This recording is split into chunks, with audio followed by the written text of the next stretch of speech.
First of all, I want to welcome the opportunity to participate in this debate. I want to thank the committee and the Senator, Catherine Noone, who chaired it, and all of the members, and also the members of the Citizens' Convention. I also want to thank the Minister, and I want to thank him clearly for his speech and the content of his speech and the way he's delivered that. However, I do have two reservations that have already been mentioned. One is no timeline, and the second is the failure to mention the draconian 2013 legislation. In relation to this, the repeal, the various recommendations, I fully support the recommendations of the committee. The Constitution was amended in the 80s. The 80s that gave us the case of Sheila Hodgers, who died on the 19th of March prior to the referendum, and so we knew exactly what we were doing in this country when we passed the referendum. And she died 2 days after delivering her baby, premature. Her cancer treatment had been stopped by the hospital, which claimed it would harm her pregnancy, and she also was denied x-rays and pain relief. That was prior to the amendment. And so when we passed that amendment, we passed it in an Ireland, as mentioned, of the Kerry Baby Tribunal, or the beginning of that. We passed it in an Ireland where Anne Lovett died at the end of this month, 33 years ago, I think, on the 31st of January. It was an Ireland that sent Eileen Flynn from her position in a school in Wexford simply because she loved somebody, a man who she subsequently married, had a further child with and raised his children. It was an 80s of the moving statues. It was the 80s of limited contraceptive. It was the 80s where marital rape wasn't recognised. It was the 80s where we had no divorce, and many, many other things were absent.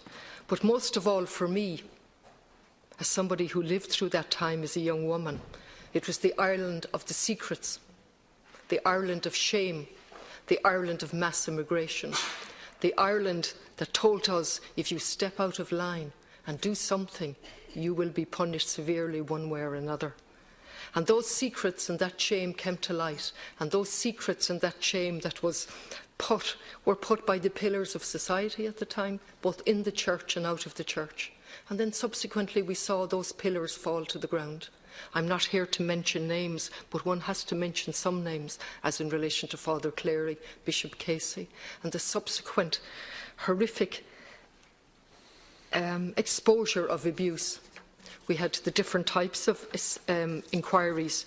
We had the clerical abuse, Ferns, Clyne, Dublin. We had the institutional abuse, the Rhine, and we had the abuse in families exposed by numerous inquiries, including Kilkenny and Roscommon. And of course the 80s, and the abuse that happened there was in relation to the Kilkenny incest case, which was subsequently published in the 90s. So we had the 80s of secrets that followed on from previous decades of secrets and has continued, as previous speakers have said, right up today. We're grappling with the mother and baby home in Tuam. And we still haven't learned to be honest, straight and direct. We still haven't learned, and I'm glad you're nodding your head, Minister, in relation to that. I want to thank, and I've thanked you and I've thanked the committee, I want to particularly thank the women, the courageous women who have brought the inadequacy of the 8th Amendment to our attention repeatedly in the most appalling of circumstances. And the brave women, for example, the 17-year-old who refused to allow herself to be classified as suicidal back in 2007, 10 years ago. And when she was being pushed to say she was suicidal, and she simply wanted a termination because she had discovered that she had an anencephalic pregnancy. And she was adamant that she wasn't suicidal, and she was forced to the High Court. And if we take the many, many cases, and I don't have time to go into them, from the 8th Amendment onwards, and it was quite clear at the time, to me and to other people, that this was an appalling amendment to a constitution. We knew there were going to be problems, even as a young woman. And so we go forward from that, and we go forward to the 92 case, famously known as the X case. A 14-year-old girl raped by a family friend. And she has to go through absolute torture in relation to getting a termination. And we move forward into the 97 case, a 13-year-old girl raped and became pregnant. Again, appalling circumstances and an appalling process for her to try and get a termination. And then we have the D case in 2006, fatal fetal abnormality diagnosed, again, and a difficult process to get a termination. I've mentioned the 17-year-old Miss D case in 2007. In 2010, we have the ABC case and Miss C suffering from cancer, pregnant and cancer. And we go forward to 2012, and in my own city, Savita's case. And again, absolutely appalling lack of basic treatment. But the fact that they were putting more emphasis on a fetal heartbeat than on the treatment of obvious sepsis that shouldn't have happened. And then we go forward to 2016, and we have the Whelan case. And in 2017, Whelan was 17 and 16 was, I just temporarily forgotten, the Amanda Mellett. And so over that period of time, we have been forced by very brave women, women whose health have suffered, women who have died. We have been forced by European Court judgments. We have been forced by United Nations Committee, who have clearly told us that what we are doing to our women is inhuman, degrading, and amounts to a certain torture. I'm here tonight to proudly add my voice to say the amendment has to go. It simply has to go. It is time to trust women to make decisions. I make my comments in the context of a 100-year celebration of when women got the right to vote, a limited right, I might add, and in the context 70 years after, in this Dáil, when Noel Browne bravely tried to bring in his mother and child comprehensive scheme for mothers and children.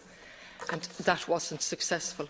And 70 years later, we have a report, a very welcome report from the Oireachtas Committee with its ancillary recommendations telling us that in the 21st century, in 2018, we simply have significant gaps in our maternity services.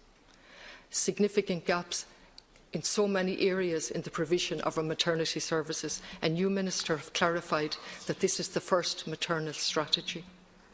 And so we are excluding women from our health service in the 21st century, 70 years after Noel Browne's gallant attempt. They're excluded from the health service in terms of getting a termination, and they're going abroad in their thousands. You mentioned the figure 3,265. And they come back bleeding through airports. And we're standing over that. And we're excluding them from any follow-up treatment. And yes, we should cringe. I think we should collectively cringe that it has taken us this time and this much effort from vulnerable women who've had the courage in the most appalling circumstances to stand up, and also our colleagues, Deputy Claire Daly, Deputy Smith, and all the other people who have tried to raise Mick Wallace. If I mention one, I might forget somebody else. But all of the deputies that have brought and attempted to bring bills before this Dáil to deal with the matter in a humane way. It is time to treat this society as a secular society. And ironically, for those that are totally against abortion, and I fully respect their opinion, the best way to reduce the rate of abortion is to look at those countries which have a liberal regime and they have a very low rate of abortion. And that's the most ironic, for me, fact in all of this. I'm approaching the end of my time, so I'll complete at this point.